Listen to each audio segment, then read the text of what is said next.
Bienvenue sur Les Théâtreux, le podcast qui parle de ceux et celles qui font que le théâtre ne serait qu'un grand silence gênant entre deux rideaux rouges. Moi, c'est Cédric Hérault, auteur, metteur en scène depuis bientôt 17 ans, et grand curieux des coulisses. Ici, on ne parle pas que des stars de la scène, mais de tout ce petit monde qui fait briller les projecteurs. Comédiens, auteurs, metteurs en scène, mais aussi directeurs de théâtre, régisseurs, décorateurs, maquilleurs, costumiers, bref, toute la troupe, même ceux qui, en théorie, devraient rester discrets.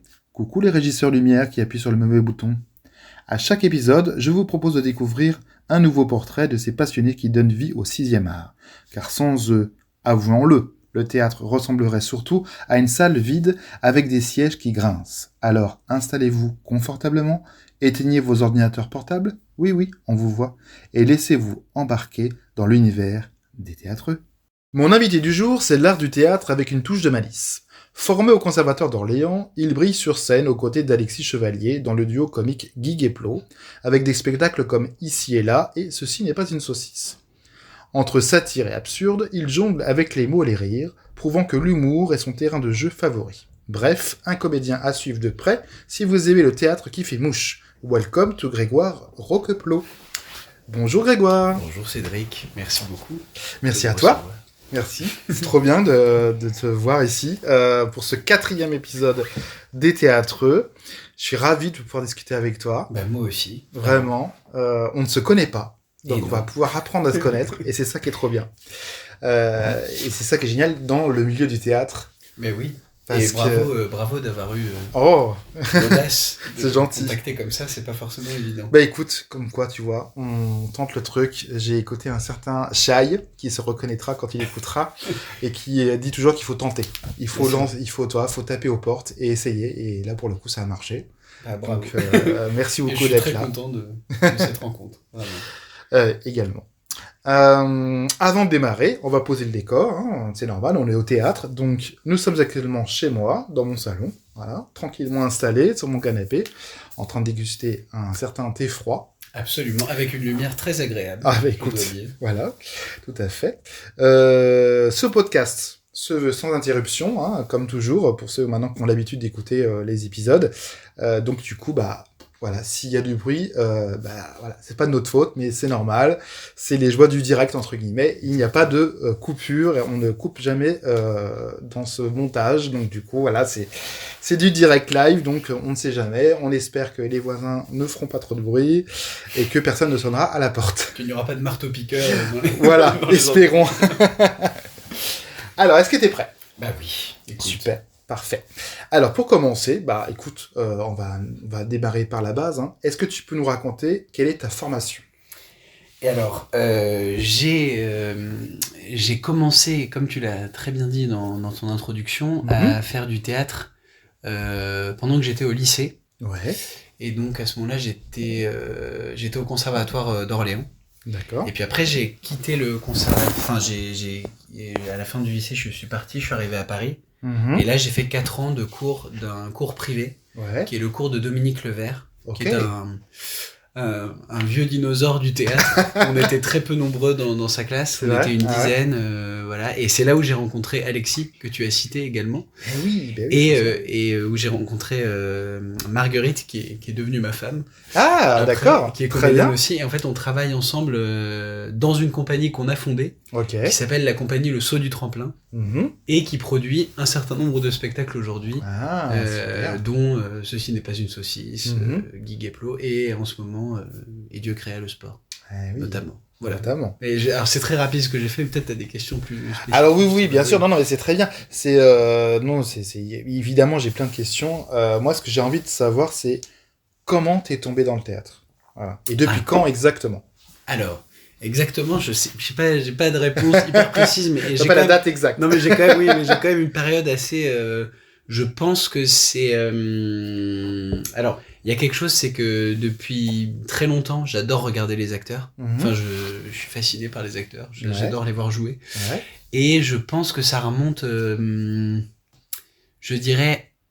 Je peux le dater à partir du primaire. Ok, ah oui, quand même. Et on peut juste donner ton âge ou oui, j'ai 32 ans. Ah, t'as 32 ans, d'accord. C'est pas interdit. Oh, tu sais, il y a certaines personnes qui ne veulent pas donner leur âge. Non, mais oui. On ne sait jamais. Oui, c'est vrai, je demande maintenant, je ne vais pas offusquer les gens. Et du coup, oui, voilà. Du coup, c'était à partir du primaire. Ouais. Et ça a commencé à faire son chemin. Et du coup, je faisais des spectacles dans l'école ou des trucs comme ça. Trop bien. Voilà, mais j'aimais beaucoup certains acteurs. Il y a des acteurs qui m'ont beaucoup marqué. Et voilà, je regardais beaucoup de films. Enfin, voilà, on donnera les références plus tard, mais ouais, d'accord, génial. Et voilà un peu d'où c'est venu, quoi. Ah ouais, génial. Et du coup, après, tu t'es dit, à un moment donné, à un certain âge, tu t'es dit, bah, en fait, je veux devenir comédien, quoi. Alors, en fait, c'est un peu, ça s'est fait un peu comme ça. Okay. Mais je crois qu'il y a un moment. T'es tombé sur un casting par hasard ou? Non, pas du tout. Pas du tout. Mais ce que je veux dire, c'est que je pense que j'en ai fait de plus en plus. Ah ouais. Alors, au début, ce qui s'est passé, c'est que quand je suis arrivé à Paris, je faisais en parallèle des études d'anglais. Ok. Mais j'ai arrêté très vite parce que je n'allais plus en fac, en fait. Je faisais que du théâtre, donc j'ai arrêté. Et je pense qu'à partir de ce moment-là, même si j'en faisais avant, de manière très sérieuse, je me suis vraiment dit, allez, je ne fais plus que ça. Enfin, c'est vraiment... Il y avait comme, tu vois, une volonté qui dit, c'est bon, là. Ouais, tu voulais en faire un métier, quoi. Voilà, exactement. C'est là où je me suis dit, je me le suis formulé, très clairement. Et c'est à partir de là que ça... Donc là, t'avais quel âge quand J'avais, je pense, quand t'as eu le déclic, 20 ans. Au moment où j'ai décidé, 21, 22, quoi. Okay, de te professionnaliser et de... Voilà, je me suis dit, je vais faire ça. Je vais ne faire plus que ça. Génial. Trop bien. Et ouais. Génial. Alors, est-ce que du coup, comme tu le sais, ici on ne parle que de théâtre, hein, donc voilà. C'est trop bien. Mais bah oui, c'est le but en tout cas. Est-ce que tu peux nous dire qu'est-ce que tu kiffes le plus au théâtre? Alors c'est très très vague, mais voilà. Alors, pourquoi le théâtre, quoi? Pourquoi et pas le cinéma et pourquoi pas voilà mais. Ce que j'aime, alors j'aime, mais j'ai déjà dit, mais j'aime énormément les acteurs. J'aime. En fait, oui, non, il y a quelque chose que pardon, c'est un peu décousu. T'inquiète. Il y a quand je suis arrivé à Paris dans ce cours de théâtre où j'ai fait 4 ans, une des premières choses et une des choses qui m'a vraiment marqué de ce que dit notre professeur, c'était il nous expliquait que en fait c'était la scène, c'était un des endroits où on ne pouvait pas tricher. C'est-à-dire que il faut être absolument vrai quoi qu'on fasse. Sinon le public n'achète pas. Ce qui est très contradictoire puisque on vous demande de jouer des personnages qui ne sont pas vous. Exactement. C'est ça et du coup alors je crois que ce que j'aime bien c'est que c'est un endroit de vérité. Ou en tout cas on recherche une vérité vraiment on est dans une quête de vérité profonde. Que ce soit en comédie, en tragédie, dans n'importe quoi. Et ce que j'aime bien, je sais pas comment dire, donc j'aime ça, j'aime les décors, j'aime l'enfance de ça. C'est-à-dire que comme des enfants s'amusent, un acteur va s'amuser. De la même manière que toute la joie que ça apporte. Exactement, c'est-à-dire je sais pas, on peut en fait, c'est vrai que le mot jouer au théâtre, c'est avant tout jouer. C'est-à-dire que comme un enfant peut jouer, etc., avec un jeu, etc., mais... Comme il se raconte, je sais pas, qu'il est Zorro, des histoires, des trucs voilà, il se raconte et tout d'un coup il y croit, quoi. C'est-à-dire la bouteille d'Ice-T, tout d'un coup, pardon, j'ai fait une placement de produit. La bouteille de thé glacé devient un méchant sergent et on va se battre contre lui, enfin je ne sais pas. Enfin, bien sûr, l'imagination et... C'est la magie de ça qui est totalement géniale, en fait. J'avoue. Ça, c'est vrai que c'est ça que je trouve génial. J'avoue. C'est ce qui me touche. C'est une sorte de rêve qui devient réalité, quoi. Oui, et puis le temps est dans un temps qui est limité. Enfin, c'est ça qui est... Mais c'est rare qu'on voit des pièces qui durent 7 heures, effectivement. Oui, alors il y a ça existe, en ce moment à la comédie française. Mais il y a... Non, mais et puis ce qui est génial aussi, ce qui me fascine, c'est l'attitude du public. Qui sont, il y a des adultes qui viennent écouter, comme quand on est petit, on veut qu'on nous raconte des histoires avant de dormir. Et maintenant, c'est la même attitude, en fait. Parce qu'ils savent que tout ça n'est pas vrai. En fait. Bien sûr, parce que pendant 1h30, ils vont faire comme si c'était vrai. Exactement, tout à fait. C'est vrai que c'est la magie du théâtre en tant que spectateur. Tu viens, comme quand le cinéma, bien sûr, mais c'est vrai que la magie du théâtre, d'abord, il y a une espèce d'âme dans les théâtres, etc. C'est vrai. Surtout à Paris, alors aussi en province, mais c'est différent parce que c'est des théâtres qui sont souvent plus récents. Mais à Paris, c'est vrai que toute cette âme du théâtre, toute cette culture théâtrale est assez forte. Et puis il y a toute cette ambiance du soir, voilà, c'est vrai que c'est complètement différent. Et je suis complètement d'accord avec toi, c'est que les adultes, ou voire même des enfants, parce qu'il y a aussi des enfants qui vont au théâtre, et heureusement, ou des parents qui vont avec leurs enfants, ça c'est encore mieux. Allez-y, messieurs, dames. C'est vrai. Mais c'est vrai que c'est une ambiance, c'est quelque chose qu'on retrouve, et il y a une part d'enfance complètement. Tu as envie d'être émerveillé, quoi. Donc, oui. Ça, c'est génial. T'as dû déjà l'éprouver, j'imagine, au cours, enfin, les moments, en tant que metteur en scène aussi. Alors ça doit être un sentiment peut-être différent. C'est différent encore, mais ouais, bien sûr. Parce que tu dois sentir encore différemment des comédiens tout ce qui se passe en salle, j'imagine. Ouais, c'est vrai que t'as raison, c'est encore différent parce que moi je suis pas sur scène, c'est pas mon métier, et je le laisse à vous, charmant comédien, parce que vraiment, je ne sais pas comment vous faites. C'est-à-dire que moi, je serais tétanisé devant un public, etc. Mais d'abord, j'ai aucune mémoire, donc c'est une catastrophe. Le texte, etc. Je sais pas comment vous faites pour retenir des lignes et des lignes et des lignes, et des pages et des pages et des pages, et voir même plusieurs textes en même temps. Bon, bref, c'est tout un truc. Franchement, c'est pas pour moi. Mais la mise en scène et l'écriture aussi, parce que moi, j'aime aussi beaucoup écrire, c'est encore autre chose. C'est-à-dire que l'écriture, c'est que en amont de beaucoup de choses, avant même que qu'il y ait des représentations, un public, etc., ou une tournée, il y a toute l'excitation de la création. C'est-à-dire que tu pars dans ton imaginaire, et puis tu commences à écrire, etc. Dans la mise en scène, ce qui est génial, c'est toujours les répétitions que j'adore. Parce que tout ce que tu as écrit, noir sur blanc, tu expliques aux comédiens comment tu vois la scène. C'est pour ça que moi j'écris beaucoup de détails, beaucoup d'idéascalies, etc. pour donner un maximum d'informations quand un comédien lit une de mes pièces, parce que j'ai envie qu'il se mette tout de suite dans l'ambiance. Dès l'écriture, il me dit, ah ok, il a sélectionné telle musique, tel décor, tel costume, tel type d'ambiance, etc. Machin. Du coup, ça permet aux comédiens d'avoir des choses beaucoup plus précises. Et après, moi, j'ai plus qu'à travailler sur la psychologie du personnage en disant joue-le plus comme ça, voilà, tu vois, et de peaufiner le truc. Et après, c'est la magie du théâtre. C'est-à-dire que tous les comédiens interprètent de différentes manières, même si c'est les mêmes personnages, mais oui, c'est clair. C'est ça qui est génial. Et moi, je suis émerveillé, je dis putain, moi, je suis loin en arrière, je prends le recul en me disant j'ai osé écrire quelque chose, et là maintenant il y a un public qui est en train de rire sur les blagues et les trucs que j'ai écrits. C'est génial. Je trouve ça magique. C'est une sensation. C'est fou. C'est clair, ouais, non, mais c'est fou. Ouais, moi je trouve ça génial. Ouais, cette sensation de. Les premières fois, je l'ai déjà dit dans les. Je sais plus quel épisode. J'invite les gens à écouter les anciens épisodes du podcast, mais effectivement. On a une sensation particulière que au début on a peur que ça fasse pas rire, que ça fasse que les gens soient pas touchés par le texte, etc. Et après voilà, tu peaufines au fur et à mesure des années, et puis tu apprends à travailler sur toi-même aussi, tu apprends à connaître ce que c'est qu'une critique constructive, voilà, quand elle l'est. Des fois elle l'est pas, malheureusement, mais en fait toutes les critiques je vais y arriver, sont bonnes. C'est-à-dire qu'à un moment donné, il faut relativiser. Dire que si tu as déplu à une personne, mais que derrière, tu as 200 personnes qui ont rigolé sur un truc, c'est pas grave. Non, voilà. Non, effectivement. Tu vois, et c'est ça aussi. C'est ça aussi la magie du théâtre, c'est que, d'abord, tu peux pas plaire à tout le monde. Et deux, effectivement, il y a ce côté, tu es en direct live, tu vois comment les gens vont réagir, et les premiers rires que j'ai entendus sur des blagues que j'ai écrits il y a des années, malheureusement, maintenant, il y a très très longtemps. C'était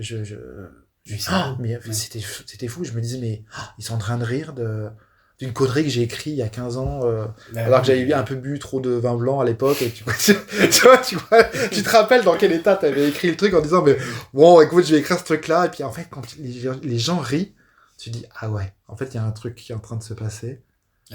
Et c'est génial. Et c'est ça la simple reconnaissance. Moi, je demande pas d'avoir. Alors, évidemment, hein, si un jour c'est un Molière, je serais content, tu vois. Mais du coup, la reconnaissance du public, elle est incroyable. Avec, c'est. Ouais. Mais toi, c'est pareil. Non, mais c'est vrai que ce qui se passe, quand c'est sur scène, c'est pareil. Tu vois. Bah, alors parfois c'est, oui, c'est ça. Ce qui se passe en tout cas est unique à chaque fois. Ça c'est. Ah oui. Mais alors ça n'est pas anticipable. Ah bah pas du tout.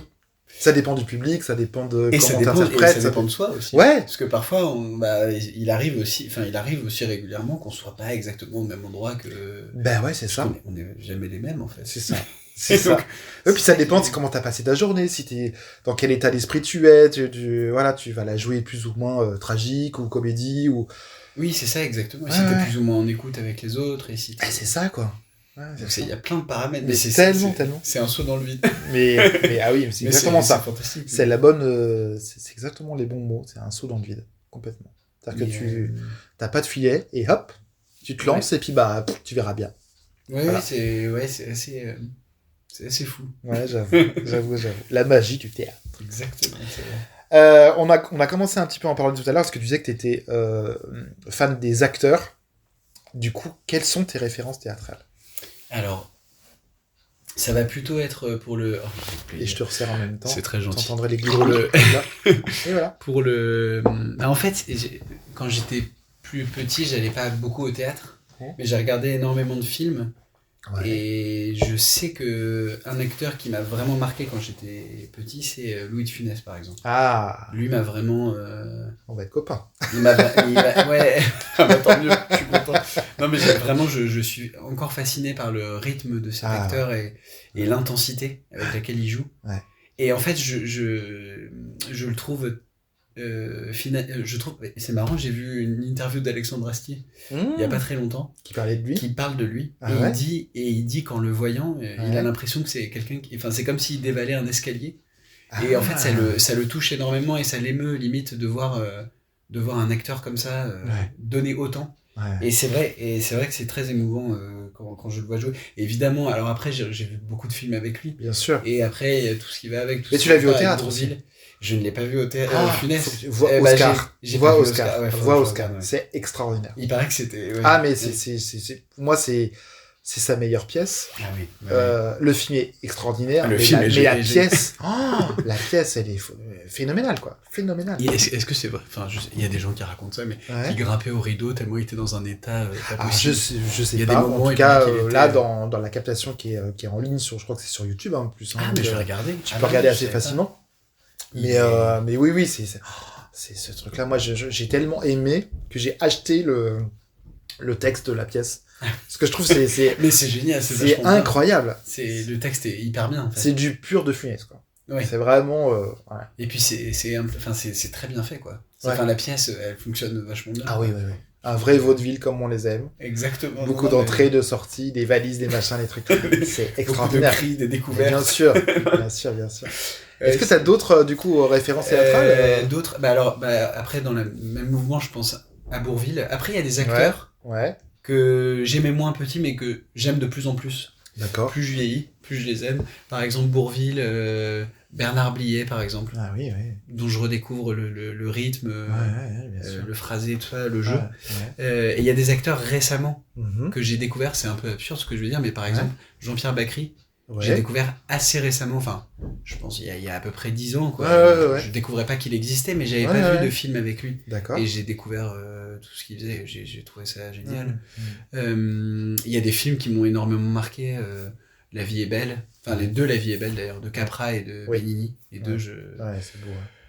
Il y a tout un, je sais pas, après il y en a tellement, enfin il y en a beaucoup d'autres, des acteurs que... Et là, tu parles d'acteurs, alors j'entends que tu as une fascination pour les acteurs, mais si on parle de théâtre, est-ce qu'il y a un comédien de théâtre ou une comédienne de théâtre que vraiment, je sais pas, il y a une pièce que tu adores ou je sais pas, un comique ou j'en sais rien, quelqu'un qui soit plus...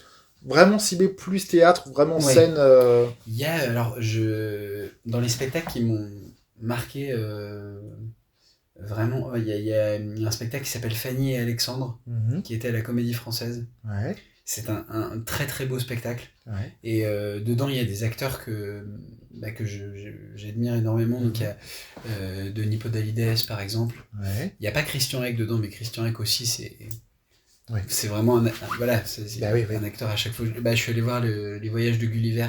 Il n'était pas dedans. D'accord. Mais c'est lui qui l'a monté avec ça. Tu devais pas être trop dégoûté quand même qu'il soit pas là. Je l'ai vu dans la salle. Mais lui, il n'était pas sur scène ce soir. D'accord. Okay. Mais le spectacle est incroyable. Et c'est vrai que j'ai Podalides par exemple. Je sais pas, mais il y en a. Ça fait partie des gens qui me marquent beaucoup. Ouais, qui t'ont marqué. Oui, c'est vrai que ça m'emmène dans des choses que je n'ai pas l'habitude. J'ai également vu de Christian Eck, je sais pas si tu l'as vu, Les Sœurs Hilton. C'était au bout du Nord. Ouais, c'est très très bien. D'accord. C'est un truc en mode un peu freak show. Et c'est une histoire vraie de sœurs qui étaient siamoises. Ah, ok. Et en fait, c'est à une époque où on exhibait un peu les gens dans les freak shows, un peu comme dans les Funkman et tout. Bien sûr, bien sûr. Et il y a Christian Eck dedans qui est faramineux. Trop bien. Voilà. Il y a des très grands moments. Ça, très grands moments. Je regarde. Hervé Pierre aussi, j'aime beaucoup Hervé Pierre comme acteur. Ok. Monsieur Fraise. Ça me dit quelque chose, ça. C'est un humoriste. Alors lui, c'est un genre de clown...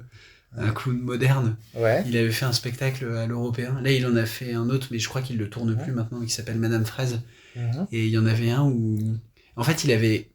Pardon, j'ai une pensée très décousue. Mais il avait fait un passage chez Laurent Ruquier il y a des années, dans On ne demande qu'à en rire. Ok. Et où il faisait un gars qui...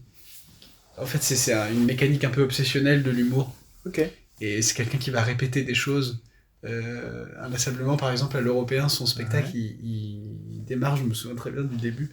Il y a une musique, puis tu vois un doigt sortir du rideau, puis après tu vois petit à petit toute la personne qui fait signe au régisseur qui c'est pas la bonne musique, tu vois. Et pour ça, t'as un laps de temps qui est excessivement long, mais qui est en même temps hyper maîtrisé. Et tout ce qu'il fait est vraiment d'une précision trop bien. Incroyable. Donc c'est ça donne envie. Et voilà, mais bon. C'est bien parce que j'adore découvrir des pièces que je n'ai jamais vues, et il y en a tellement en même temps, c'est pas évident. Mais écoute, j'irai voir, ou en tout cas, je sais qu'il y a beaucoup de pièces qui sont disponibles aussi sur les plateformes ou quoi que ce soit. C'est vrai. Faut pas hésiter. Oui, c'est vrai. C'est peut-être l'avantage de la Covid, c'est qu'il y a beaucoup de pièces qui se sont mises sur YouTube. Donc, oui, c'est vrai. Oui. Et il y a aussi des plateformes de streaming spécial théâtre aussi, donc voilà. Mais trop bien. Oui, il y a tellement de théâtre à Paris, c'est fou. Oui. C'est énormément. Ouais, c'est fou. Oui, moi c'est génial. Je travaille dans le centre, et dans le deuxième, c'est rempli de théâtre partout, quoi. J'adore, avec des théâtres qui sont magnifiques, tu vois. Peut-être des variétés, moi je passe devant tous les jours.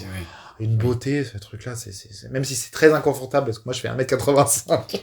Si tu veux, comment te dire que à l'époque ils étaient tout petits et qu'ils n'ont pas changé les sièges, mais ça reste sublime. Faut pas que ça dure trop longtemps, quoi. Ouais, c'est clair. J'ai vu un spectacle aussi que j'ai vraiment énormément aimé qui s'appelle Fleurs de Maccabée. Les Fleurs de Maccabée. Et c'est un spectacle qui est un polar de théâtre. Ah, j'adore. Sur 9 heures. 9 heures 8 heures ou 9 heures. Oh la vache. Avec 3 entr'actes. Ah oui, quand même. Donc ça existe du coup, quand même. On disait qu'on pouvait pas passer sa journée entière au théâtre, mais si, en fait. C'est vraiment très très bien. Ils l'ont joué récemment près de Paris, alors je saurais pas te dire où. Ah, ok. Mais c'est vraiment... en fait, ce que j'adore aussi, c'est que les personnages, il y a une permanence des personnages, tu les vois évoluer au fur et à mesure de la pièce. Top. Et ça, c'est magnifique. Un peu comme dans une série, tu vois. Ouais. Et c'est très très beau, visuellement, c'est très beau. 9 heures, ça doit être quelque chose quand même. Hein, mais Et pour te dire, j'avais joué la veille. Donc j'étais un peu fatigué quand même. Il fallait faire un trajet. Mais en fait, je n'ai pas. Je suis resté scotché. Après, quand c'est bien, c'est bien. C'était très bien, vraiment. Vraiment, j'ai trouvé ça. Tu vois Baignure pendant 5 heures, bon bah voilà, faut aimer, hein, mais voilà, quand t'es bien, t'es bien. Quoi. C'est vrai, quand tu es plus fatigué. C'est ça, exactement. Est-ce que tu peux nous raconter ta première expérience significative dans le milieu du théâtre ? Significative, celle qui t'a marqué le plus, quoi. Alors, je pense que c'est la première fois où on a... Alors, parce qu'en fait, on a... Donc, comme je te disais, avec Alexis, On a fondé notre compagnie de théâtre. Ouais. Et puis après, on a lancé notre premier spectacle qui était un duo qui s'appelle Guy Guéplo. Ouais. Et le spectacle s'appelle toujours, mais on le joue plus maintenant. Ouais. Ça s'appelle Ici et là. D'accord. Et on l'a joué. Je crois que c'est les premiers. Ouais, c'est un souvenir assez marquant, les toutes premières, quoi. Oui, ça. La première fois où c'est toi, parce que c'est nous qui avions écrit dans ce spectacle. Ouais. Et ouais, c'était quelque chose d'assez marquant, quand même. Ça s'est joué où ? C'était à l'Actéon. L'Actéon, d'accord. En 2015. Ah oui, quand même. On a joué en 2015, ouais. Ah ouais, déjà. Et ouais. Il y a 10 ans. Exactement. Déjà. Il y a 10 ans. Ça a duré longtemps Ça a duré, ouais. En fait, on l'a joué plus de 200 fois, ce spectacle. Ah oui, quand même. Parce qu'on a fait plusieurs Avignons. Ah ouais, trop bien. Et on a tourné un peu en Suisse, en Belgique, notamment, et en France, beaucoup aussi. La classe. Dans des cafés-théâtres. J'adore. Et voilà, du coup, c'était... Et puis après, il y a eu le deuxième. Donc, c'est, ouais, effectivement, c'est... En fait, c'est la première fois que tu montres ton travail, quoi. Ben oui, c'est ça. Et voilà. Mais c'est assez fort. Ah oui, en termes d'émotion, ouais.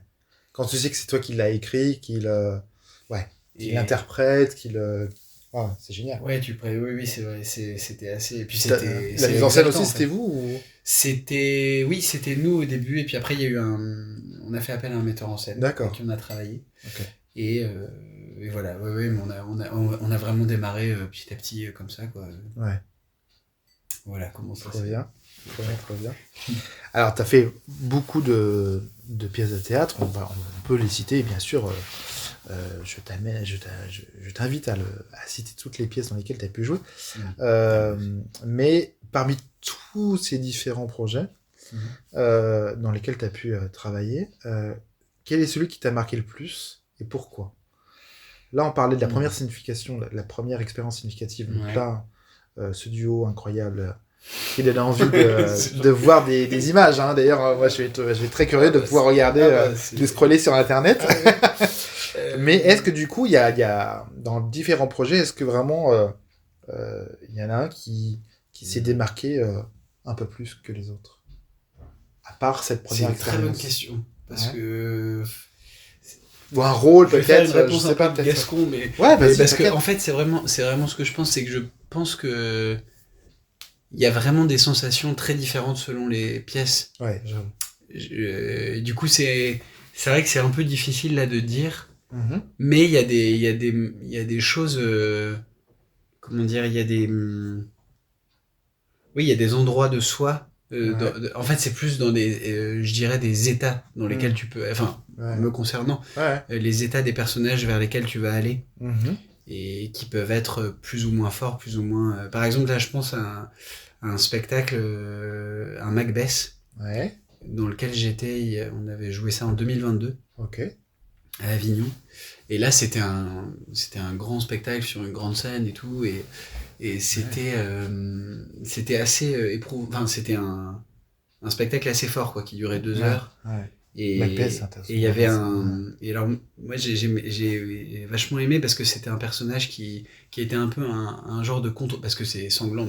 Oui, voilà, il y a pas de répit, quoi. Mais il y avait ce personnage, moi il me touchait, ce personnage, parce qu'il était un peu je sais pas comment dire, c'était le chancelier qui était un tout petit peu en contrepoint par rapport aux autres, et qui en même temps, il y avait des moments que je trouvais moi très violents en tant que moi et comédien sur le plateau, quoi, parce qu'il y avait un moment où il y avait une comédienne qui est ma cousine, si je dis pas de bêtises, si je dis des conneries, voilà, qui se fait tuer devant moi. Donc il y avait beaucoup de morts, il y avait des scènes très agressives, quoi. Et du coup c'était... Enfin voilà, c'était une traversée assez... Et puis après, il y a d'autres projets qui sont aussi marquants. Il y a un autre projet qu'on a fait avec la compagnie, qui s'appelle En pleine mer. D'accord. Où là, c'est une histoire de 3 naufragés qui sont sur un radeau, parce qu'il n'y a plus rien à manger. D'accord. Enfin, pardon, ils sont sur un radeau après un naufrage, et il n'y a plus rien à manger. Et du coup, ils organisent des élections pour savoir qui va être mangé en premier. Et il y a un gros, un moyen et un petit. C'est comme ça qu'ils sont appelés. Et c'est un genre de fable sur la la dictature et la démocratie qui est installée. Ouais. Et là, c'était aussi également une pièce assez marquante et violente parce qu'on était tout le temps, tous les trois au plateau. On ne sortait pas. Et c'est un huis clos, en fait, et dont l'issue est irréversible. Ah oui. C'est-à-dire que dès les premières répliques, on sait qu'il va être bouffé. Ah, ok, d'accord. Ok. Parce qu'en fait, donc le gros, moyen et petit sont des entités qui représentent un peu comme oui, bien sûr. des gens de la population. Ouais. Il y a ceux qui gouvernent, ceux qui suivent, et puis évidemment, il y a le petit bien sûr. Et on sait exactement ce qui va se passer. Ah. Et voilà. Bon, bref, du coup, il y a plein de... C'est des intensités différentes et des... Ouais. Puis, ouais. Puis il y a d'autres... C'est marrant parce qu'il y a un point commun avec pas mal d'invités du podcast. Shakespeare revient très souvent. Ah oui. Très, très souvent. C'est-à-dire que tu es le 4e invité. Il y a les 3 mecs que j'ai interviewés, dont toi, m'ont parlé de cet amour pour Shakespeare, de l'écriture anglaise, et notamment Macbeth, etc. Donc, oui, c'est impressionnant. Ouais. Mais c'est vrai que c'est une sacrée... c'est une écriture assez... Je sais pas, non, mais c'est... Moi, je redécouvre un peu tout le temps, en fait. C'est romanesque, il y a une ponctualité anglaise qui est propre à Shakespeare, etc. Et du coup, ce côté poétique aussi, parce que c'est hyper beau, et pour avoir vu du Macbeth, entre autres, sur scène, mais aussi d'autres Shakespeare, c'est vrai que c'est toujours des textes incroyables. Non, mais c'est vrai. Une interprétation folle, parce que du coup, ça te fait... il y a beaucoup de passion, beaucoup de vérité, ça pousse beaucoup les comédiens à donner beaucoup d'eux-mêmes sur scène. Ouais, exactement. C'est très puissant comme jeu. Ouais, je suis très très puissant. Et en plus, ce que j'aime beaucoup, c'est qu'il y a souvent la grande histoire. Ouais. Enfin, ça arrive dans certaines pièces de Shakespeare. La grande histoire rencontre l'histoire quotidienne de 2 personnages qui ne sont pas dans la grande histoire du tout, mais ils nous les montrent comme ça. Donc il y a des trucs très quotidiens. C'est vrai. Donc ils côtoient des trucs qui vont très très loin. J'avoue. C'est ça que je trouve très beau aussi. C'est comme dans la vie, quoi. C'est vrai. C'est vrai. Enfin, ouais. Complètement. Est-ce qu'il y a une rencontre qui a tout changé dans ta vie artistique? Je dis bien artistique, parce qu'on a bien compris que t'étais tombé amoureux sur scène, c'est ça? Dans la vie artistique, je dois dire que c'est un peu... Oui, je pense que c'est la rencontre avec Alexis et avec Marguerite. Hors vie privée. Là. Ouais, bien sûr. C'est vraiment ça. Artistiquement parlant. Artistiquement, on s'est trouvés et on se rassemble sur des points de concordance. Et il y a des choses qu'on veut, desquelles on... Comment dire, et des choses auxquelles on est très attaché. Et effectivement, ce jeu... Des valeurs aussi, peut-être. Oui, et puis surtout comment dire, le texte, enfin un truc avec le texte sur lequel on est raccord. Ouais, je comprends. Et après, c'est vrai que ça c'est très agréable. On se dit beaucoup. Surtout s'il y a de la création avec ces 2 autres personnes, de s'entendre sur la coécriture par exemple, ou une co-création, tout de suite tu le sais, dès les premiers instants, que ça va marcher ou pas. Et oui, et c'est précieux. Il y a des gens où tu peux pas écrire avec, et c'est pas possible, ça marche pas. Parce que vous n'avez pas la même méthode de travail, vous n'avez pas le... Tu vois. Et d'autres où ça match tout de suite, quoi. T'as déjà travaillé en collaboration Alors oui. Moi, au début, j'ai commencé à coécrire. Au début avec des amateurs, puis après, au fur et à mesure, avec des professionnels. Moi, j'adore ça. Parce qu'il y a un côté... tu rebondis. Moi, j'adore écrire des duos, donc du coup... Tu vois, il y a un côté ping-pong, un peu, il y en a un qui donne une réplique, l'autre qui donne une autre réplique, et puis après tu commences à partir sur les trucs, etc. Ça, j'adore ça. Mais il y a certaines personnes où tu sais que ça peut pas... Oui, que ça va, que la maillot va pas prendre. Tu t'entends très très bien à titre perso, par exemple, et par contre, pour travailler avec, ça va être compliqué. Parce que tu sens que la personne, elle n'a pas la même méthode, la même dynamique, etc. Et ça, tu le sens assez vite, hein. Oui. Mais la coécriture, j'adore ça. J'adore ça. C'est vrai que c'est passionnant. C'est inépuisable. Je trouve ça génial parce qu'il y a vraiment un côté... tu réagis en direct sur une idée de quelqu'un. Moi, mon rêve, c'est de faire l'adaptation d'une de mes dernières pièces, par exemple, en version film. Et j'adorerais trouver des co-auteurs pour pouvoir se mettre tout autour d'une table et commencer à écrire sur le texte du film, etc. On peut partir sur une idée, puis il y en a un après qui rebondit, tac, tac, tac, tac. Je trouve ça génial. Pour moi, j'ai toujours cette image, je suis fan de Friends, et du coup, il y a toujours ces images où il y a plein d'auteurs autour de la table, et chacun donne une idée, il y en a un qui rebondit, tac, tac, tac, après t'en parles avec les comédiens ou les acteurs, boum, hop, ils rajoutent des trucs, tac, tac. Je trouve ça génial. Vraiment, tout le monde met la main à la pâte, et au final, ça fait un truc extraordinaire. La cohésion d'équipe, c'est... Oui, c'est précieux. En fait, c'est hyper agréable de travailler avec des gens que tu... Ouais. Enfin, je sais pas, il y a une connaissance aussi personnelle qui est très forte. Carrément. C'est très agréable. Carrément. Ça n'enlève rien à toutes les autres personnes avec qui je travaille. Bien sûr, évidemment. Mais c'est vrai que ces 2 rencontres-là, on a compris, c'était quelque chose qui t'a marqué à titre perso et pro. Oui, c'est ça. Ouais. Exactement.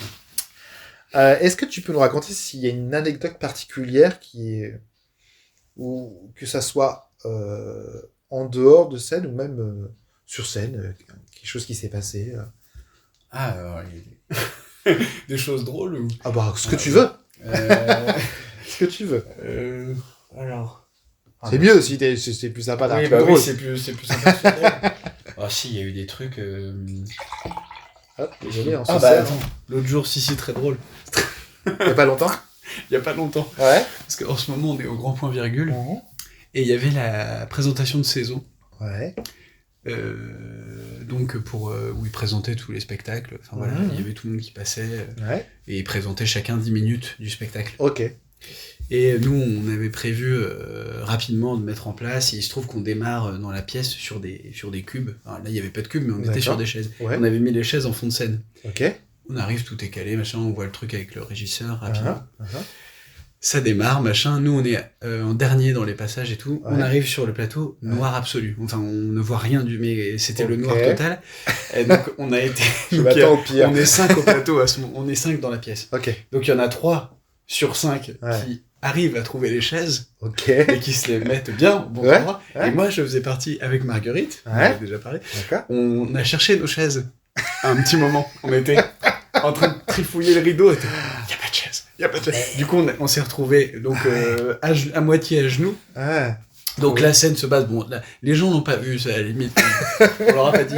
Mais alors juste après, il y avait la directrice de la programmation qui est arrivée sur le plateau, qui disait voilà, il y a eu ça, tout le monde. Et elle nous avait dit avant, faut rester sur le plateau vu que vous êtes les derniers, et j'appelle les autres artistes pour venir saluer tous ensemble. Tu vois. Et en fait, nous, on n'avait pas très bien compris ce qu'elle nous avait dit dans le rush et tout.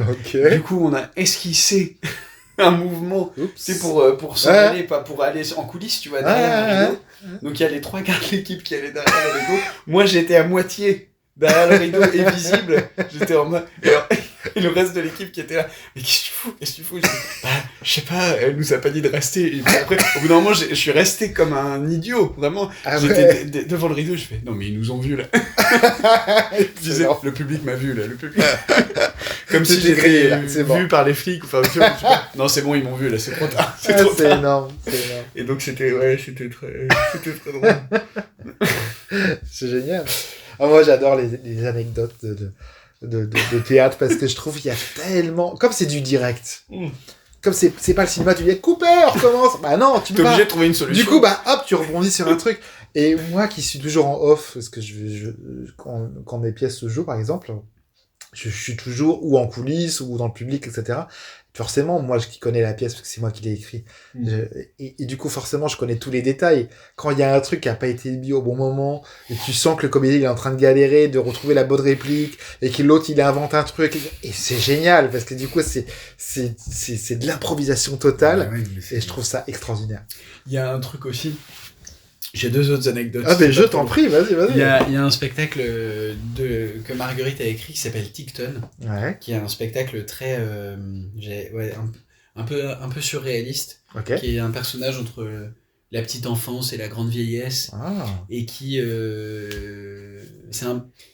qui un peu vit dans ses souvenirs, tu vois, enfin c'est un peu comme un conte, mais ça n'est pas vraiment un conte. D'accord, ok. Et moi je joue un personnage qui s'appelle Gershwin, qui apparaît et puis qui disparaît de sa vie tout d'un coup. Ok. Et il y a un moment où elle me met un casque de samouraï sur la tête. J'avais trouvé celui-là. Et systématiquement, parce qu'en fait, elle m'emmène à la gare. En gros, l'histoire de Ticton, c'est que son oncle Siegfried lui a pris son royaume et son service à thé. Et du coup, elle part à la conquête de son royaume pour chasser l'oncle Siegfried. Et il y a Gershwin qui apparaît dans sa vie et qui va l'aider à reconquérir son royaume. Et du coup, j'apparais, elle me met ce casque-là et systématiquement, on avait des fous rires.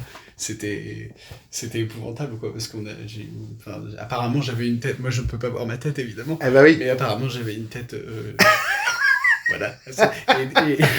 Et donc, c'est très drôle. En plus, c'est très dur de résister à quelqu'un en face de toi qui se marre. Qui commence vraiment à exploser de rire. C'est terrible. Il y a souvent des fous rires avec les accessoires, les costumes. Mais quand on t'affuble de trucs, c'est terrible. C'est extraordinaire. Mais... Parce qu'effectivement, tu te vois pas. Mais dans le podcast avec Emmerich, vous en parliez de ça. Oui. On a eu des fous rires où vraiment son partenaire d'un seul coup, il nous sort un truc monstrueux d'une poche. Et là, c'était tellement pas prévu, mais on se met tellement à rire. Et du coup, je me dis, en fait, il faut qu'on le... C'était en pleine répète. Et du coup, j'ai dit, mais ça, il faut qu'on le fasse au théâtre. Ça va être extraordinaire. C'est-à-dire que, moi, je dis toujours que si ça nous fait rire, on est les premiers spectateurs. Donc, si ça nous fait rire, ça peut faire rire d'autres personnes.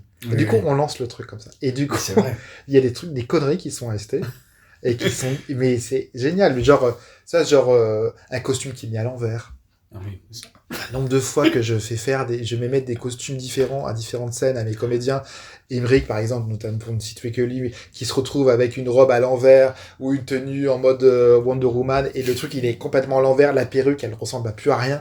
Mais c'est tellement drôle, et le public adore ça en plus. Mais oui, c'est parce qu'ils se rendent compte que c'est un peu irrésistible. Mais c'est ça quoi. Il y a un truc qui déconne. Mais bien sûr, c'est ça qui est génial, c'est qu'en fait tu peux plus trop rattraper le problème parce que là, moi c'est déjà arrivé en pleine tournée où d'un coup il y a un rideau qui tombe d'un coup derrière. C'est pas vrai. Et là, lui a dit, ok, bon bah on va jouer avec en fait. Tant pis, c'est pas grave. On va faire comme si c'était dans la pièce et que. Donc c'est tombé là.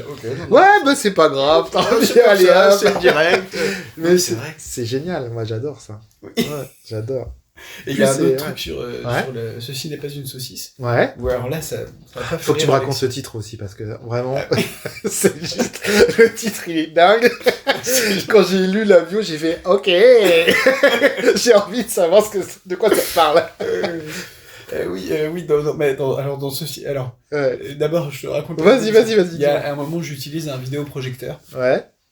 Et en gros, on jouait pas à Paris, mais ailleurs. Ouais. Et en fait, il y avait... C'est toujours une histoire de fil avec ce vidéoprojecteur, parce qu'on en a pas un sans fil. Enfin bon, bref, c'est tout. Mais en gros, je me suis pris... Il y a un moment où je quitte la scène, le vidéoprojecteur était dans le public, à ce moment-là, pour projeter sur la scène. Et il se trouve que moi, je descends de la scène à un moment un peu énervé, etc. Et je me prends le pied dans le vidéoprojecteur, et là, il se désintègre. Oh merde. Mais vraiment, en 1000 morceaux, détruit, vraiment. Et à un moment, on en avait besoin. Et là, je vois, et alors lui, il a pas rigolé du tout, mais moi, intérieurement, je n'en pouvais plus. Je voyais le regard d'Alexis qui a vu le vidéo, il fait d'abord regard sur le vidéoprojecteur, ensuite vers moi, et là, j'ai vu un truc. Intérieurement, je vais te tuer. C'est extraordinaire. Et c'était génial, c'était un moment, mais il aurait fallu filmer. Bah oui, mais tellement. Mais bon, après, t'es un peu dans le rush quand tu réfléchis pas. T'es que dans l'urgence parce que tout est timé, tout est. Une solution immédiate. Les gens, ils se rendent pas compte de ça. Quand tu vas au théâtre, en fait, le metteur en scène, souvent, il time tel truc. Il sait que telle scène, ça doit durer tant de temps, que l'accessoire, il doit être là, et s'il est pas là, bah tant pis, tu dois faire avec. Non, mais là, le rétroprojecteur, quand même, c'était chaud, là. Ah ouais. Mais ça m'a fait rire parce qu'après, c'était lui qui a ramé pour trouver un truc. Et du coup, la saucisse. Alors, de quoi ça parle? Parce que c'est quand même un titre très évocateur. Alors, en fait, ça parle concrètement de saucisse et de boucherie. D'accord. En fait, c'est Alexis donc, qui joue Gig, qui est directeur de théâtre, et qui ne croit plus dans le spectacle vivant. D'accord. Parce qu'il trouve que c'est pas rentable, qu'il y a personne, que ça marche pas. Ok. Et du coup, il veut faire de son théâtre une chambre froide géante, pour en faire un lieu vraiment essentiel, pour y mettre de la viande. Ok. Il se trouve que moi, je dors dans la pièce sur scène, puisque je suis comédien, mais je travaille pas, je squatte le lieu. Et il veut me chasser du théâtre en intervenant dans mes rêves. Ah. Et du coup, ah ouais. Alors voilà. Et voilà. Du coup, à partir de là, c'est le. Ça, c'est l'histoire. Ok. Et après, c'est un peu. Oui, ça va assez loin. D'accord. Mais c'est en référence un peu à Magritte. Oui, j'ai compris. Oui, bien sûr. Évidemment, bien sûr. Oui, la ref on parle là. Alors, on parle vraiment de saucisses et de charcuterie. Voilà. Ok. Bon, c'est bien. Ça veut dire que j'ai vraiment un esprit pervers. Mais alors, ça peut prêter à... Bah oui, forcément, ça porte à confusion. Ça n'est pas exactement ce qu'on raconte. On parle vraiment de saucisses, quoi. D'accord. On parle... Bon, je vais pas envie de spoiler, mais on parle même avec une saucisse. Ah oui, carrément. D'accord, ok. Bon, là, il va falloir que tu m'envoies les rushs parce que j'ai envie de voir.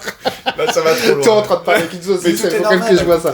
Tout est normal. Tout va bien, messieurs, dames. Tout va bien. Le cerveau fonctionne. C'est normal. Tout va très bien. Extraordinaire. Alors, merci pour toutes ces anecdotes très très riches. J'espère que tu feras de beaux rêves ce soir. Ah mais écoute, je risque de rêver de saucisses en tout cas. Bon. Bref, passons à autre chose. Alors, qu'est-ce que tu préfères entre la création, les répétitions, les représentations et les tournées? Alors, est-ce que tu as une préférence ou pas? Eh ben, je crois que j'aime les trois, mais différemment. C'est-à-dire que la répétition, les quatre, pardon, excuse-moi. Les quatre, du coup. Il est comédien, il n'est pas mathématicien. Ah oui, ça c'est sûr que non, je suis pas mathématicien. Ça, oui.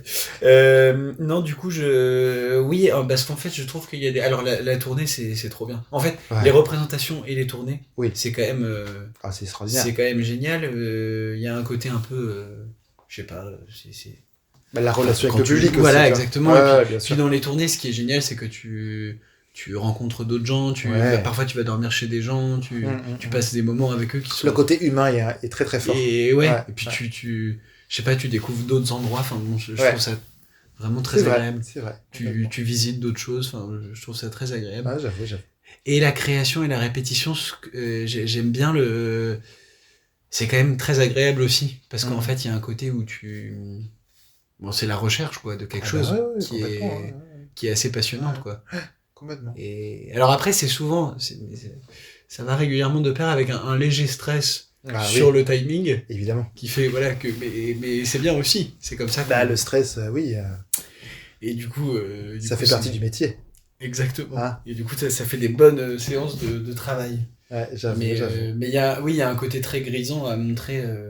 Et puis tu vas montrer, enfin quand tu montres quelque chose aux gens, c'est toujours assez étonnant. Si t'es à nu, quoi. Exactement. C'est un peu ça. C'est vrai, hein. C'est-à-dire que quand t'es en plus dans la création, etc., de A à Z, oui. Tout d'un coup, tu sors un peu de ton terrier. Tu te jettes dans les lions, là, et boum, là, et hop, et tu verras à quelle sauce tu vas te bouffer, quoi. Donc, exactement. Et puis t'attends les critiques, et puis tu voilà. Bon, on va faire un peu au premier état de Voilà. C'est ça, exactement. Ah, trop bien. Mais c'est vrai que c'est des... Ouais. Non, mais c'est vrai que c'est différentes étapes qui sont très importantes. Après, c'est vrai que là, forcément, tous les comédiens vont dire la même chose, c'est-à-dire que les représentations, qui vont évidemment, quand ça fonctionne très bien avec des tournées, forcément, la relation avec le public, le côté très humain, le fait d'être en troupe, etc., c'est génial. C'est clair. Et puis, il y a un côté qui est génial d'enchaîner les représentations. Ouais. Tu vois, à Avignon, ce qui est bien, c'est que tu joues tous les jours. Et j'ai envie de le faire, mais j'ai une trouille. Ouais, mais je comprends. C'est vrai que c'est un peu... Parce que c'est une sacrée épreuve, quoi. Tout le monde le dit. Hein. Oui. Non, mais c'est ou c'est génial, ou c'est hyper casse-gueule. Voilà, donc, et là, ça fout la trouille. J'avoue. Ah oui, non, mais je suis vraiment d'accord avec toi. C'est sûr que c'est un défi. Ça, c'est un sacré défi. Ouais. Il faut... mais ce qui est génial, c'est que pour le spectacle et pour le jeu, c'est génial, quoi. Ah bah oui. Et même, c'est formateur, en fait. Même pour soi, parce qu'il y a beaucoup d'éléments, le tractage, la chaleur. C'est vrai. Donc c'est... Je suis bien d'accord. Un jour, peut-être. Mais oui. Ne sait-on jamais. Exactement. Est-ce qu'il y a une personne avec qui tu aimerais bien travailler? Oui, il y en a beaucoup avec qui j'aimerais travailler, mais là, comme ça, je pense à Christian Eck, tu vois, par exemple. Ah ouais. Parce que ça fait... Alors, il y a des gens avec qui je travaille, avec qui je suis très heureux de travailler aussi. Mais c'est vrai que là, je pense tout d'un coup à lui, parce que je trouve qu'à chaque fois, que ce soit dans la précision, dans le travail, dans ce qui est fait, c'est... Ouais, tu respectes beaucoup son travail déjà. Oui, j'avoue, ça sent. Je suis vraiment un peu comme ça. Voilà, c'est génial. Comment fait-on? Mais oui, non, mais c'est admiratif. Oui, et puis, et puis c'est beau, quoi. Bien sûr. Bien sûr. Il y a des choses, il y a des gens comme ça qui t'ont inspiré et qui te... t'as vu leur spectacle, t'as vu leur création, etc. Puis tu te dis, mais j'aimerais tellement travailler avec ces gens-là un jour, parce que j'aime tellement leur état d'esprit, leur finesse d'écriture, tout ça. Bien sûr. C'est vrai. Dès que tu te reconnais dans un style, oui, tu as envie de... Ouais, bien sûr. Et il y a... Ouais, c'est ça. Dans l'écriture, dans le jeu, dans plein... C'est... Après, il y en a plein d'autres, mais là, j'ai pas des... mais c'est déjà très bien d'avoir... On sait jamais si un jour il tombe sur le podcast. Et voilà. Il t'écoutera et puis hop, il t'engagera. Ne sait-on jamais. Mais oui. Ne sait-on jamais. Et si vous voulez passer en tant qu'invité, mon cher monsieur, n'hésitez pas à me contacter. N'hésitez pas. Mais oui. C'est clair. Tu as bien raison. Est-ce qu'il y a un théâtre dans lequel tu rêves de jouer un jour? Ah oui, il y a le théâtre à Londres. Ah. Mais j'ai plus... Si, le théâtre du Globe. C'est ça. Ok. Ouais. Oui, je dis pas de bêtises, c'est celui-là. Ah, oui, je suis pas un spécialiste des théâtres londoniens. Oui, c'est celui-là. Je suis plus théâtre parisien, j'avoue. Oui. Mais Et là, celui-là, oui. Beaucoup. Ah ouais. Tout en bois. Mais alors, j'y suis jamais allé. Mais j'ai vu des images de ça. Ah ouais. J'ai vu quelques captations et c'est... Ouais. Oui. Ça doit être quelque chose, quoi. Il y a un truc, ouais. Après l'enregistrement, je pense que je vais passer ma soirée sur Google. Tu vas donner tellement de références, de trucs, que je vais m'enrichir de plein de choses. Mais non, là, j'y pense vraiment comme ça. Je me dis, ça a l'air assez fou. Ah, trop bien. Mais j'y suis jamais allé pour autant, en tant que spectateur. Mais il faut que j'y aille, en tant que spectateur. Ben oui, carrément. Et toi, il y a des théâtres dans lesquels t'aimerais voir des... Ah, moi, alors, c'est un grand rêve. Alors, c'est pas un secret pour qui que ce soit, pour les personnes qui ont entendu déjà le podcast, mais je suis en train de reprendre une version inédite d'une pièce que j'adore, qui date de 1991, qui a été écrite par le groupe Les Filles, c'est-à-dire Michel Bernier, Mimi Mati, Isabelle Le Breton, qui s'appelle Le Gros Navion. D'accord. Qui a été joué 200 fois au théâtre de la Michaudière. Ah oui. Ouais, rien que ça, à l'époque. Et je rêve de refaire dans le même théâtre. Ah, ce serait génial. Ouais. Parce que la boucle serait bouclée, quoi. Ah ouais. C'est une version qui est complètement inédite parce que ça a été écrite et interprétée par les femmes, et uniquement par les femmes. Et là, c'est une version masculine, donc réécrite par un homme et jouée par 3 hommes. Et du coup, ça serait génial de pouvoir le rejouer dans ce théâtre-là. Ah, c'est génial. Ouais, j'aime beaucoup. Après, il y a beaucoup de théâtres qui sont sublimes. Bah oui, ça n'enlève pas la beauté des autres. Voilà, mais c'est vrai qu'après, il y a ce petit rêve de me dire un jour peut-être, voilà. Ah ouais, ce serait beau, j'espère. Je croise les doigts. Ah bah. Je te le souhaite vraiment. Mais oui, c'est gentil.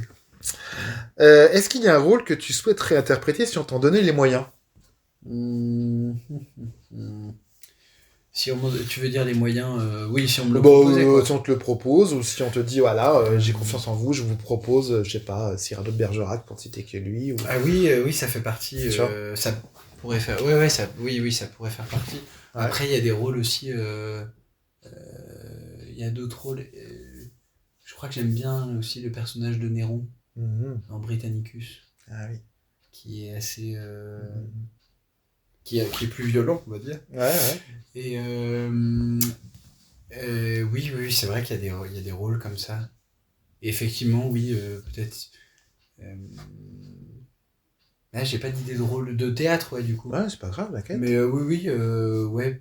Je pense à des choses comme ça. J'ai été très marqué par. Je reviens à la première question. Je t'en prie. Pour le théâtre, je me souviens très bien de ma lecture du Cid, quand j'étais en 4e. Ah ça, pour le coup, je peux le dater précisément. Ah oui, ça, oui, c'est vrai. On est tous passés par là. Mais c'est pas un rôle comment dire que... Enfin, si me le proposait, oui. Évidemment. Mais là, j'y pense... Enfin, je me dis pas là comme ça, je sais pas, J'ai pas encore de classement très établi des choses. Ok. Bon, mais t'inquiète, pas de problème. Ça peut venir plus tard, peut-être que tu vas y penser. Puis, Oui, ouais. Est-ce que tu aurais un conseil à donner à quelqu'un qui souhaiterait faire le même métier que toi? Oui, de faire ce métier. De le faire, tout simplement. De le faire. Oui, non, mais oui. Je sais pas si c'est un conseil. C'est un conseil qu'on entend beaucoup, mais c'est un joli conseil. Mais je pense que oui, c'est. Si t'as envie de le faire, faut le faire, quoi. Voilà, d'oser le faire. Ouais. Oui, d'oser, puis c'est ça. Mais c'est pas facile, c'est vrai. Oui. Si toi, tu devais, je sais pas, parler à toi du passé, est-ce qu'il y a des conseils que tu aurais voulu entendre avant de te lancer dans le métier, peut-être ou... Bah oui, je pense de ça, de faire les choses. Et d'aller au bout et de... Ouais, de parfois pas trop... Alors c'est bien de se poser des questions, mais parfois il faut faire. Il y a un temps pour faire aussi. Ouais. Et il y a un temps pour réfléchir à ce qu'on a fait. Bien sûr. Et pour constater, soit ce qu'on peut améliorer, soit ce qui est vraiment pas bien. Mais il y a un temps vraiment pour faire où il faut un peu s'oublier. Ouais. Et c'est pas facile. Ouais, j'avoue. C'est pas facile et ça demande du temps. C'est un métier qui est très difficile parce que, notamment en région parisienne, où il y a énormément de comédiens, énormément de pièces, énormément de théâtre. Ouais, c'est clair. C'est compliqué. Moi, malheureusement, je connais beaucoup de monde qui ont lâché parce qu'à un moment donné, il faut vivre et que c'est compliqué. Mais il faut surtout ne jamais lâcher. Bah oui, c'est ça. Il faut continuer, croire en soi, croire en ses capacités, oser taper aux portes. Oui, et effectivement, ne pas attendre peut-être un autre truc, mais c'est ce que tu dis, c'est que... alors, ça fait plaisir quand les gens viennent te dire que c'est vachement bien, que c'est très bien, et ça donne du courage. Ouais. Mais peut-être... alors, c'est compliqué comme état d'esprit, mais ne pas attendre tout de l'extérieur. Ouais, ça, je suis d'accord. Et c'est compliqué, parce que ça demande d'être... Enfin voilà, faut être costaud parce que... Il faut rien attendre des autres parfois, même tout en n'étant pas fermé. Exactement. Et en même temps, il faut oser. En off, tu me posais la question en disant, mais comment tu as eu l'idée, etc., de lancer ce podcast, etc. Bah, en fait, je dis, mais pourquoi pas? En fait, oui. Comme il y a des projets qui sont en stand-by, bah, moi j'ai envie de continuer, j'ai pas envie de mettre ma vie théâtrale de côté et de faire ce podcast, c'est me permettre d'avoir quand même un pied dedans, d'élargir mon annuaire, on va dire, de personnes qui travaillent dans le milieu et de se dire, bah, on sait jamais en discutant avec une invitée, peut-être qu'un jour, je sais pas, peut-être que ça peut m'ouvrir un truc, une porte qui est restée fermée pendant des années, etc. On sait jamais, c'est comme ça que ça marche aussi. Le réseautage, c'est important. Bah c'est un peu, c'est ça. T'as fait sans avoir peur, quoi. C'est ça. Ouais. Il faut oser parce que, bah, à un moment donné, il y a que toi qui peut, qui peut avancer. Et c'est sûr que si t'attends une validation permanente tout le temps, c'est compliqué. C'est très compliqué parce que effectivement, on peut pas plaire à tout le monde et tu n'auras jamais tout ce que tu attends. Exactement. Mais ouais. Il faut y aller, quoi. En fait, faut pas hésiter. Je me rappelle effectivement de ce que disait Shai dans l'épisode 3 où effectivement faut pas hésiter, faut taper aux portes, quoi. Oui, c'est vrai qu'en France ça se fait pas trop. A priori en Israël un peu plus, a priori, c'est ce qu'il racontait. Ouais. Mais en fait faut oser, quoi. Oui. On sait jamais. En fait, des fois, t'envoies un message, que ce soit sur les réseaux sociaux ou voilà, et il y a des gens qui répondent et d'autres qui répondent pas. Bon, bah, ceux qui répondent pas, bah tant pis. Mais ceux qui répondent, faut y aller, quoi. Sinon, bah, tu serais pas là, par exemple. Si j'avais pas osé te parler, du coup, tu vois. Mais complètement. Il faut oser.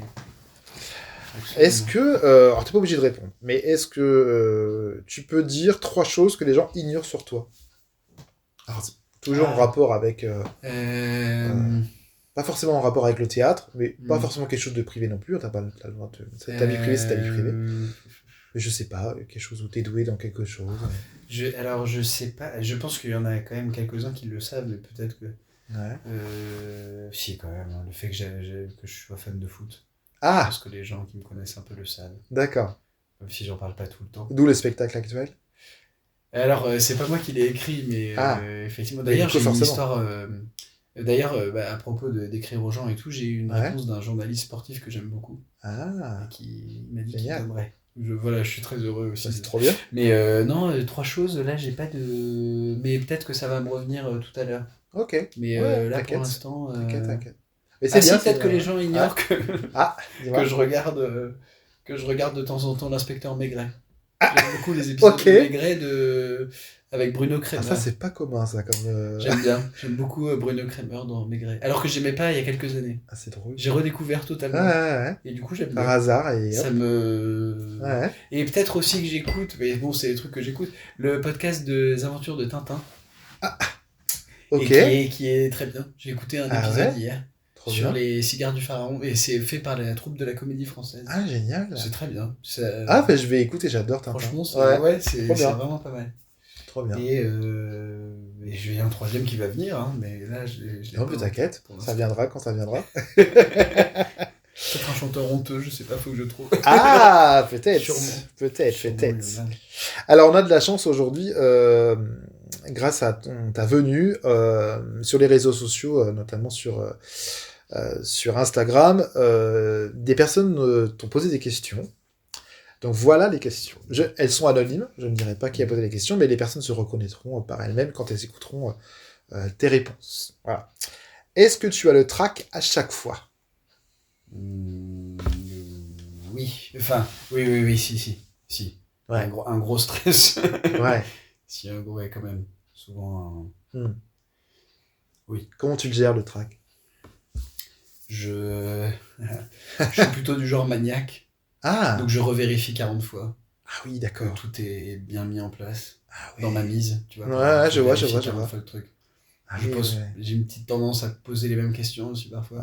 Et ça, je tends à... Tu vois. Puis après, sinon, je m'isole un peu. Enfin, je m'isole un peu, ça dépend. Parce que parfois, ça se fait un peu comme ça. Bien sûr. Mais c'est plus ou moins, tu vois. Mais il y a des...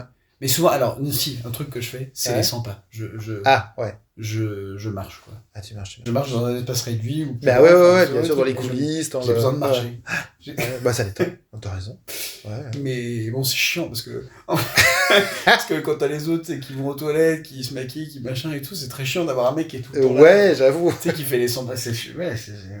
mais il faut gérer le trac. J'ai à rester en place pour l'instant. Peut-être qu'un jour, j'arriverai à être très stoïque. On va le savoir.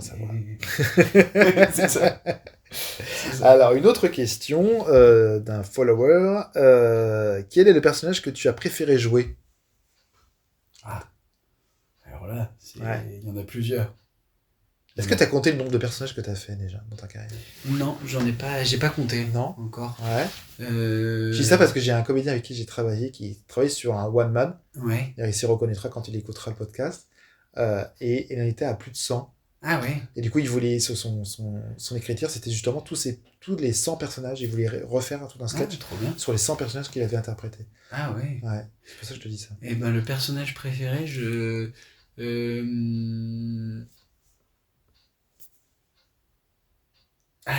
j'aime...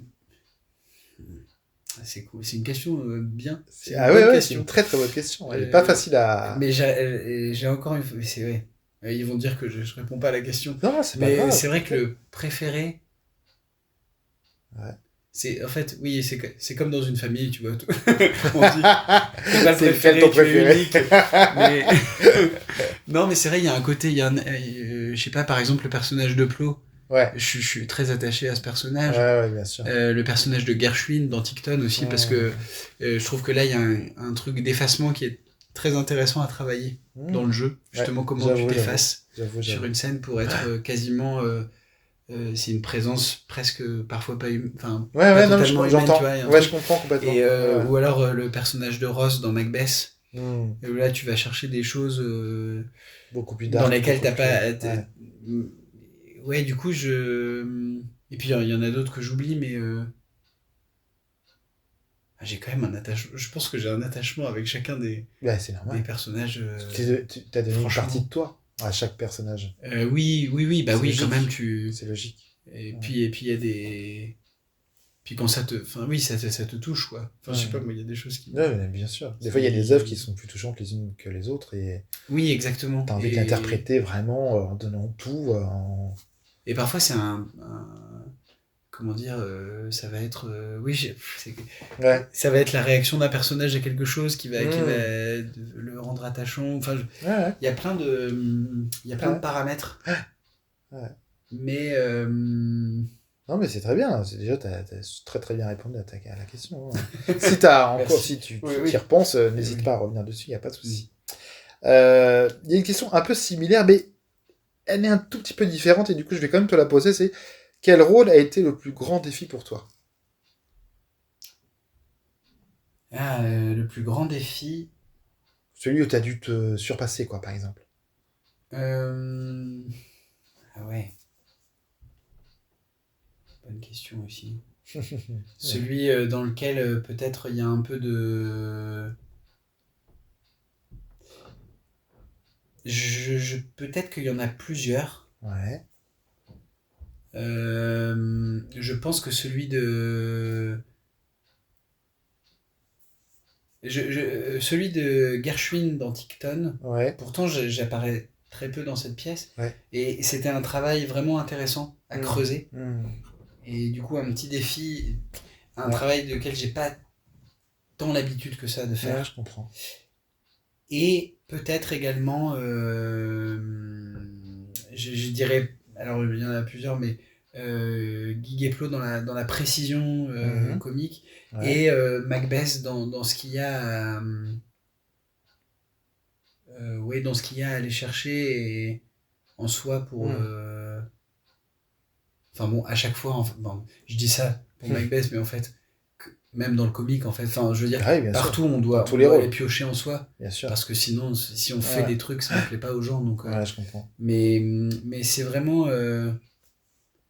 c'est des défis à chaque fois un peu différents. Parce que si on reste purement sur un plan technique en disant je vais exécuter des trucs, ça ne fonctionne pas. Bah oui, c'est vrai. C'est vrai. Quand c'est juste dans l'exécution, c'est pas intéressant. Non, donc il faut forcément revenir à évidemment, à l'émerveillement, ce qu'on disait au début, à l'émerveillement premier. Toujours, le jeu. Et c'est pas facile. Ah non, c'est pas facile. Et du coup, c'est vrai que c'est à chaque fois le défi, c'est ça, quoi. C'est vrai, tu as raison. Mais ouais. On arrive bientôt à la fin de cet épisode. Est-ce que tu peux nous dire un peu quelle est ton actualité, même si on a déjà un petit peu entendu parler, mais oui. Si tu peux nous préciser un petit peu, et dans quoi on peut te retrouver en ce moment, tout simplement. Alors oui, en ce moment, donc, il y a Et Dieu créait le sport au grand point virgule, tous les mercredis à 19h30. Ça se joue jusqu'à quand ? 30 avril. 30 avril, dépêchez-vous, messieurs, dames. Bien sûr. Et il y a aussi sur France Inter, dans un podcast sur les espions, qui s'appelle Espions, une histoire vraie, dans certains podcasts. Ok.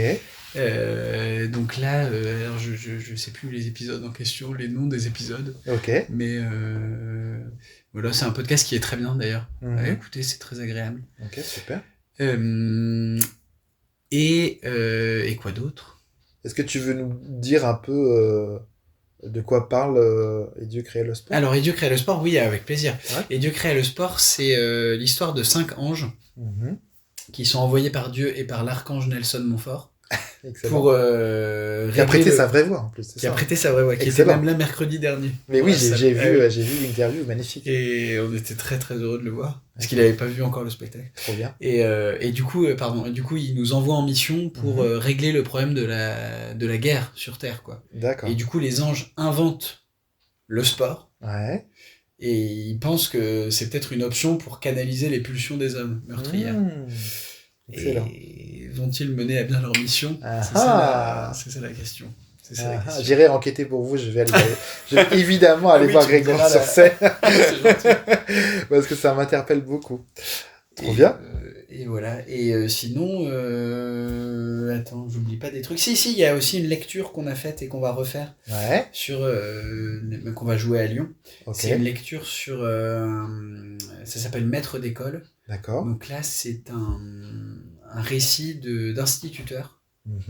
Mais d'une famille d'instituteurs en fait, et qui se poursuit dans les générations. Ah, génial. Donc ça, c'est un projet qui est vraiment chouette, qu'on a fait plusieurs fois. On a fait les nuits de la lecture récemment avec ça.